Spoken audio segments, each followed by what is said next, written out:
Hello, my friends. Welcome once again to Spiritism, a closer look on Kardec Radio. Luiz Lima here in Orlando, Florida. Tonight, we're going to take a closer look at what we call the contraction of the Perispirit. This is actually part two of what we originally called the phases of reincarnation. We had this program last week where we developed some ideas around the process of reincarnation, and we spoke about the three phases of reincarnation.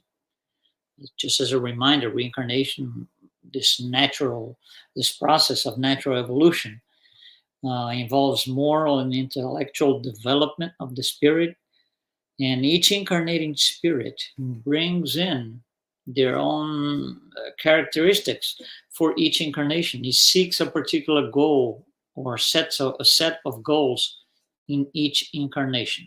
So every incarnation or reincarnation, even for the same spirit, is unique. There's no like one size fits all model for reincarnation. Never. All processes of reincarnation are different in their particularities and the characteristics, but they all follow the same law. And what we are going to talk about today is this law, the general sequence of events. Last week, we mentioned the three phases of reincarnation. In the third phase, we named it the contraction of the perispirit. What we're going to do is today, we're going to take this third phase and explore in more details. That's why we call this today the contraction of the perispirit.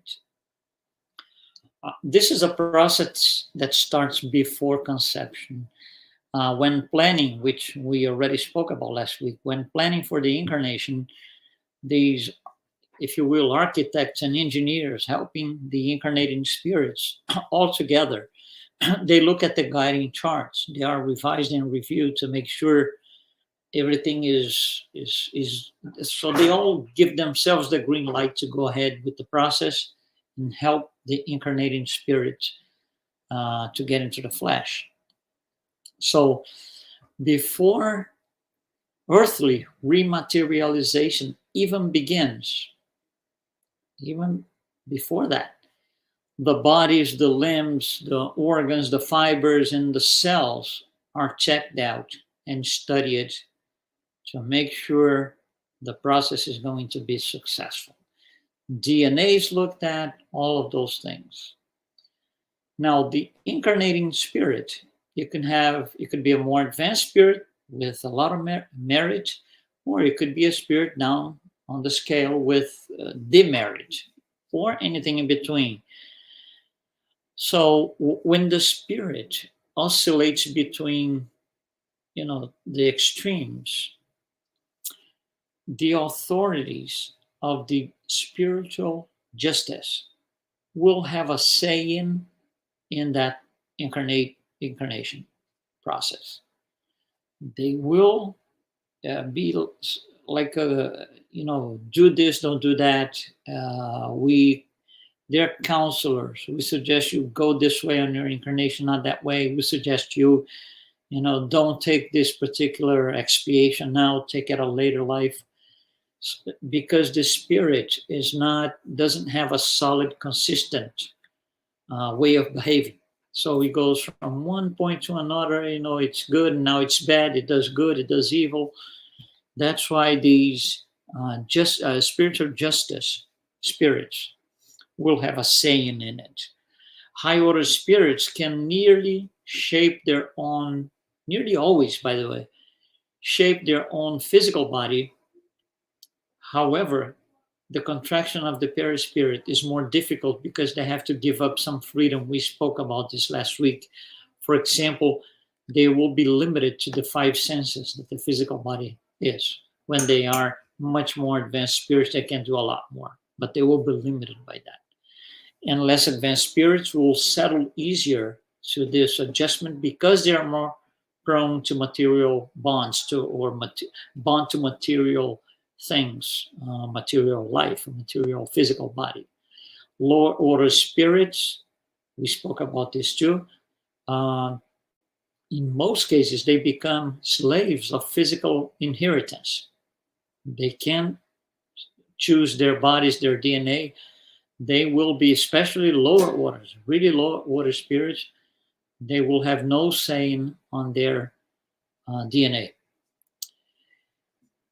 So those in between, lower order spirits and higher order spirits, have to go through this preparation layer, if you will. What happens here is discarnate magnetizers will apply soothing fluids to them.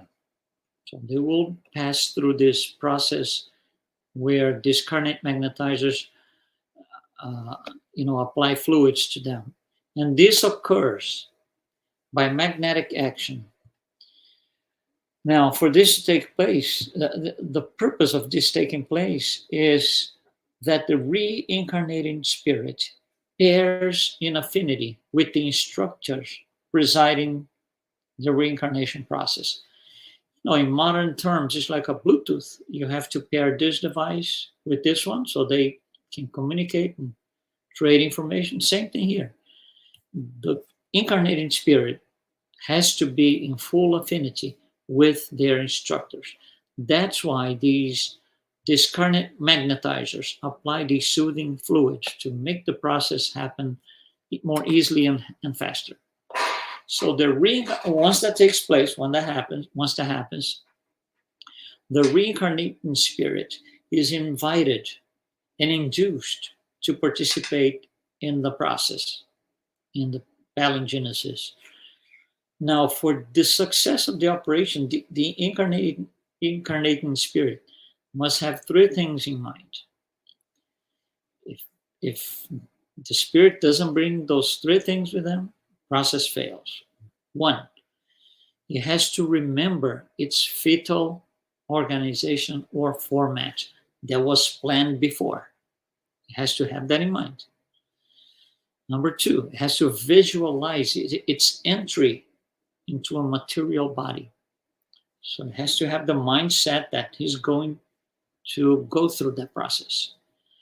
And third, it has to have the desire to be small, because you will go through a process of reduction of the perispirit, which we're going to go into a minute into this. So the reincarnating spirit itself has to contribute mentally to the process. If it doesn't, it will not go ahead. It fails. The process fails. So the whole thing, the operation, let's say, starts with the concurrence of the supporting spirits and the reincarnating spirit. The next thing that's going to happen is the reduction of the perispirit. What is this? It's a process where there's going to be a diminution of the intermolecular spaces. Shrink. Under the influence of powerful magnetic currents that the spirits are in there providing to the reincarnating spirit. So they will, through these powerful magnetic currents, they will be able to create this, to reduce the perispirit of the incarnating spirit. Once this is in place on the physical plane, on the physical matter, what's happening is that the sperms are on their journey towards the egg, and there's going to be only one sperm that penetrates the egg. And that sperm is the one that has been magnetically driven by one of the mentors in most cases that are helping the incarnating spirit.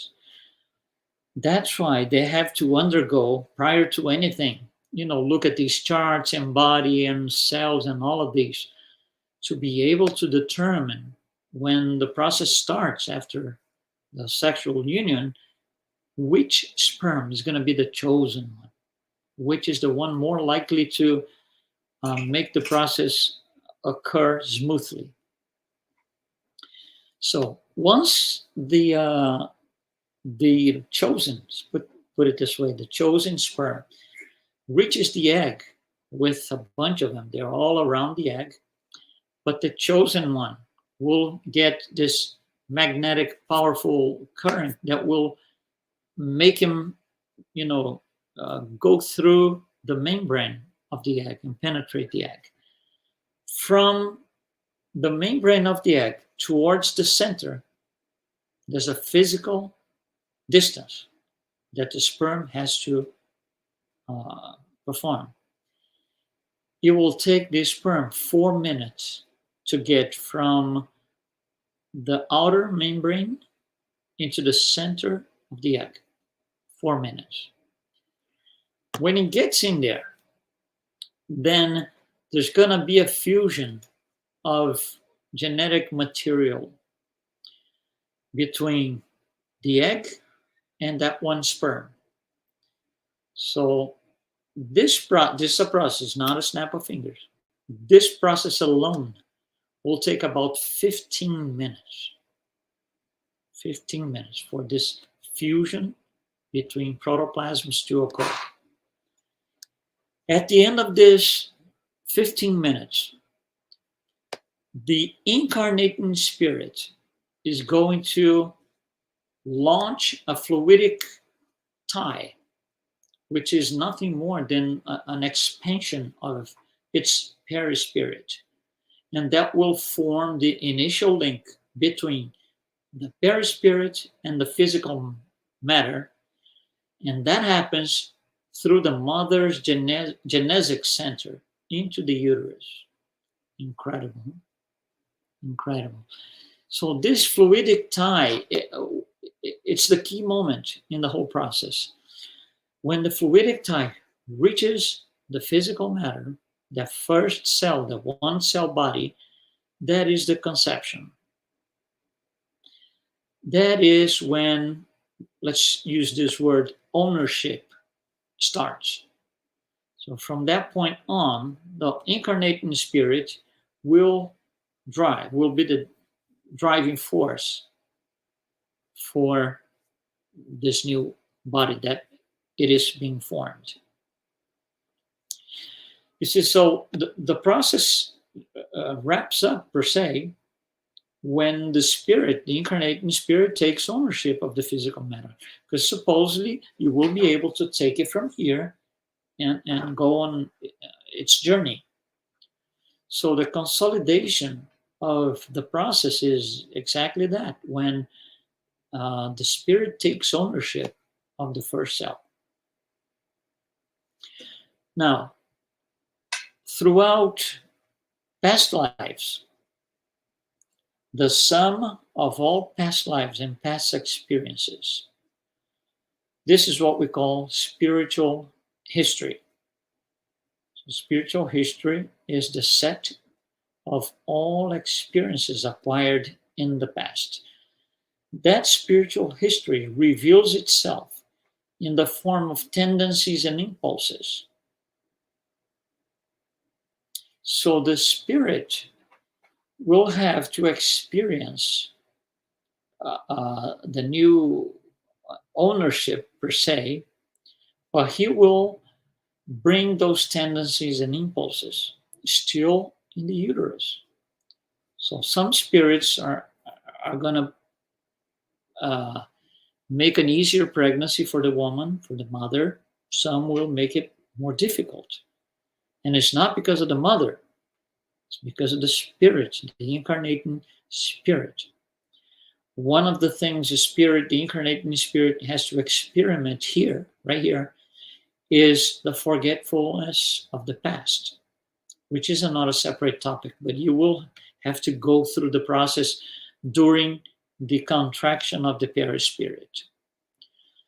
So once that's all done, once the spirit is now the owner of the first cell, per se, it has a fluidic tie into this first cell. This fluidic tie is very tenuous, is very thin. It's easier, it's relatively easy for things to go wrong. So the spirit has to be really concentrated and bring this with him, this thing about, I'm gonna succeed, because this tie is very, very, very weak. In the beginning, the tie gets stronger as pregnancy advances until the physical birth. And then it's a much, outside the uterus, it's a much firmer connection. Now, the journey itself, once the spirit passes through all of this, it could be favorable or unfavorable. It depends on the circumstances according to the purpose of the incarnation. So if the incarnation is for something to correct a tremendous wrongdoing of the past, it's going to be a relatively bumpy journey, or the other way around, it's going to be more favorable. To the point that sometimes spirits will have to endure beneficial deformities and infirmities and inhibitions and problems with organic difficulties. All of this has a greater purpose. God does not make anything happen that's not necessary or to punish anybody. It is for the spirit's own benefit. It might not seem to, he might not understand it, but it is. It always is. That's about divine justice. All spirits have the same opportunity, and we all have free will. We do wrong things, there are consequences. We do good things, there are consequences, but these are good. So anything that we do is on us. We're going to have to offset if we do anything evil. And we advance when we do something good. These things that we spoke about, this, going through this process of contraction of the Perispirit, is narrated in two books primarily. The first book is, both of them actually are by Spirit André Luiz.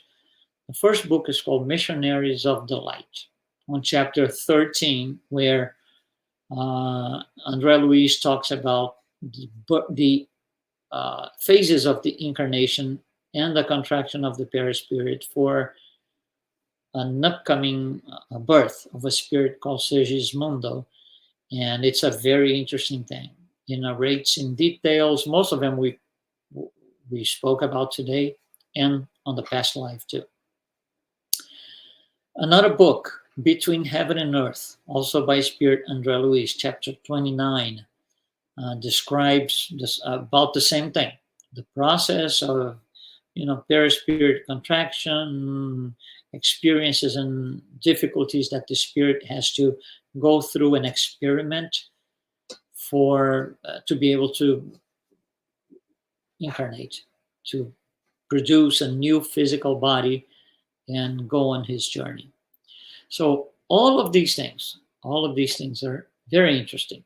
And we are just glad that we have the opportunity to learn all these things. We have all this information, which I think I spoke about this on last week as well, which makes us value life a lot more than if we didn't know any of these things.